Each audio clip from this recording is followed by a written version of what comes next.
In this tutorial, we are building a journey to create new Shopify orders when we receive new data via Webhook. So let's create this journey. Select HTTP as a trigger. Then choose New Request on HTTP link as trigger event. Provide the webhook name. You'll see a window with an option of copying URL. Now provide HTTP method as post and provide request parameters as shown. Now in steps, we have to create a new order via Shopify. For that, select Shopify. Next, add Create Order as action.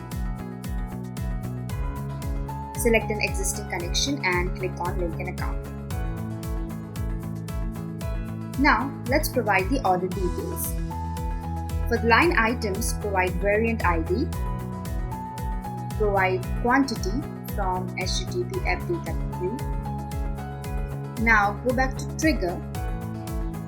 Now in order to set up our webhook, copy the URL, then paste it in our standard HTML form.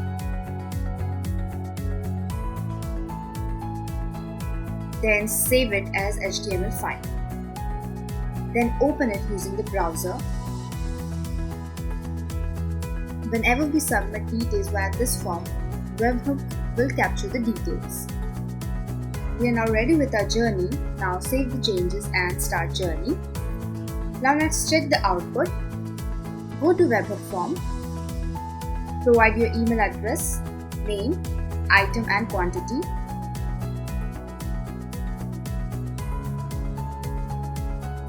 Submit the form.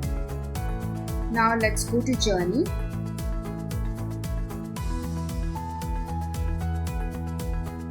You can see our journey is executed successfully.